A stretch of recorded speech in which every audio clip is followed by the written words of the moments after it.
أسعد الله أوقاتكم. اليوم حسويكم محشي الخبز بالبطاطس. طبعا سلقت البطاطس وبعدين حطيت البطاطس وحطيت فوق البطاطس البصل.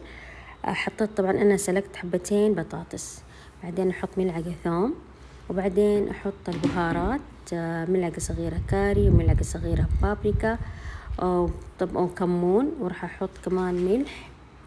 بعدين كمان إذا عندكم بصل أخضر حطوا، يطلع مرة لذيذ. وحطيت كزبرة خضراء. طبعا هذه مكونات الحشوة، ودحين أهرسها كلها مع بعض. هذه الحشوة شوفوا قدامكم، وبعد ما أهرسها كلها مع بعض أحطها على جنب.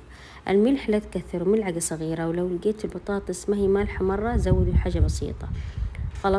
خلطت المكونات حطيتها على جنب. دحين أسوي العجينة. هي عبارة عن كوبين من الدقيق، هذا الكوب الأول وهذا الكوب الثاني، وملح وموية فقط، زي خبز الرشوش اللي سويت لكم هو قبل كده. بس خبز الرشوش يتميز إن أدخل معاه سمن وزيت وقت الفرد. طبعا الموية بالتدريج لما تطلع عندي العجينة بهذا الشكل، ودهنها بزيت الزيتون وخليها على جنب تقريبا 10 دقائق. وبعد كده أكور عجينة 3 كور على حسب الكمية، تبي 3 كور، تبي صغير، تبي كبير، على حسب ما تبغي. أنا كورتها 3 كور بهذا الشكل.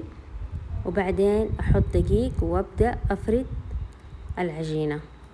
طبعا هذه الكرة الأولى فردتها، وبعد ما أفردها أحط البطاطس في النص وأقفلها زي البقشة.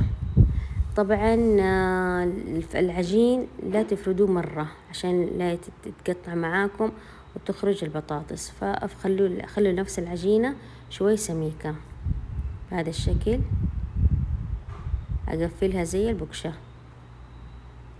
وطبعا لا تخلوا الدقيق يجي في العجينة، لأنه الدقيق إذا جاء في العجين ما حيتقفل معاكم. لا لازم يكون العجين شوي رطب.